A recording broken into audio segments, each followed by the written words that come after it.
రాజకీయాలు చూసేవాళ్లకంటే అందులో దిగి పోరాడే వాళ్లకే ఎక్కువ తెలుసు. ముఖ్యంగా ఢిల్లీ కేంద్రంగా పొలిటికల్ స్ట్రాటజీలు అంచనా వేసేవాళ్లు చాలా తక్కువ మంది. మొన్నటికి మొన్న జగన్ ఈ విషయంలో ఫెయిలైతే రఘురామకృష్ణంరాజు గెలిచారు. టీడీపీ, జనసేన, బీజేపీ కూటమిలో తెరవెనక రఘురామకృష్ణంరాజు చేసిన కృషి ఒక్కటే కాదు, 4 ఏళ్లు జగన్ టార్గెట్గా వ్యక్తిగత విమర్శలు, ఆరోపణలు నిత్యం చేశారు ఆర్ఆర్ఆర్.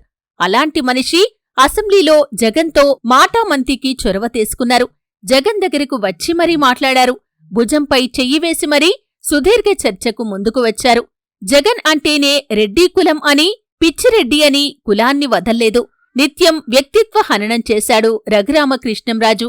అలాంటి ఆయన ఇప్పుడు జగన్తో మాట్లాడటానికి చొరవ తీసుకోవటమే కాదు, రోజూ అసెంబ్లీకి రావాలని కోరటం, ప్రతిపక్షంగా మీరే ఉండాలని సూచించటం మరింత చర్చకు అవకాశమిచ్చింది. అంతేకాదండి, అసెంబ్లీలో జగన్ పక్కనే సీటు కేటాయించాలంటూ అసెంబ్లీ వ్యవహారాల మంత్రి పయ్యావుల కేశవ్ను కలిసి మరీ కోరటం, రోజా జగన్ పక్కనే కూర్చోవాలని కోరుకోవటం చూస్తుంటే ఎక్కడో ఏదో రియాక్షన్ కనిపిస్తుంది. ఈ సీన్ జరిగిన రోజు కూడా చాలా పెద్ద విశేషం. జాతీయ స్థాయిలో బీజేపీ పార్టీకి ప్రకంపనలు పుట్టించిన రోజు కూడా కావటం ఆలోచించాల్సిన అంశం. బీహార్ రాష్ట్రానికి ప్రత్యేక హోదా ఇవ్వాలని బీహార్ అసెంబ్లీ తీర్మానం చేసి కేంద్రానికి పంపించింది. ఆ తీర్మానంపై పార్లమెంటు సాక్షిగా బీజేపీ అంటే ఎన్డీఏ సర్కార్ తోసిపుచ్చింది. బీహార్ రాష్ట్రానికి ప్రత్యేక హోదా ఇచ్చేది లేదని తేల్చి పారేసింది. కూటమిలో ఉన్నంత మాత్రాన అడిగిన వెంటనే ప్రత్యేక హోదా ఇచ్చేది లేదని నితీష్ కుమార్ పార్టీ అయిన జేడీయూకి స్ట్రాంగ్గా పార్లమెంట్ సాక్షిగానే రిప్లై ఇచ్చింది.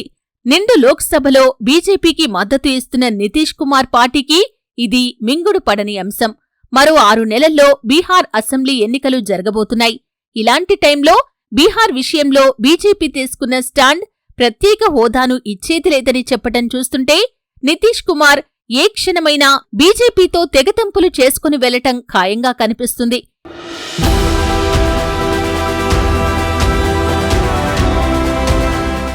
ఇదే విషయాన్ని జాతీయ మీడియా హైలైట్ కూడా చేస్తుంది, డిబేట్స్ పెడుతుంది.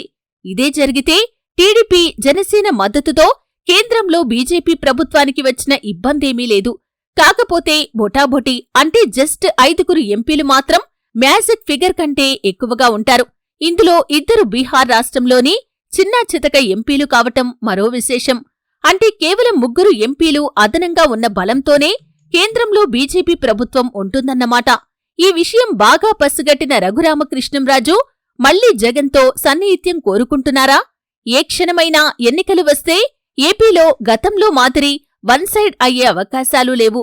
ఒకసారి దెబ్బతిన్న జగన్ ఈసారి మరింత అప్రమత్తంగా, వ్యూహాత్మకంగా మిగతా రాజకీయ పార్టీల అండదండలు, లోగుట్టు మద్దతు, ఒంటెద్దు పోకడలు కాకుండా వ్యవహరించే అవకాశం కూడా లేకపోలేదు.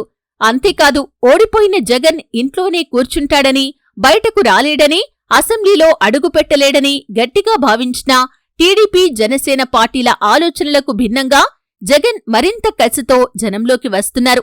పోరాటం ఎలా ఉంటుందో చూపిస్తున్నారు. ప్రతిపక్షం కావాలని పదే పదే డిమాండ్ చేస్తూ క్యాడర్లో ఉత్సాహం నింపుతున్నారు. నిన్నటికి నిన్న వినుకొండ పర్యటనతో వైసీపీలో మరింత జోష్ పెరిగింది. జనంలో జగన్ బలం తగ్గలేదని స్పష్టమైంది.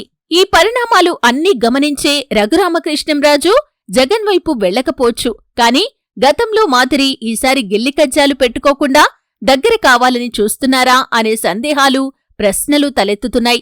ప్రతిపక్ష హోదా డిమాండ్ చేస్తున్నారు అంటే అసెంబ్లీ సమావేశాలకు రెగ్యులర్గా వస్తాను అని చెప్పటమే కదా.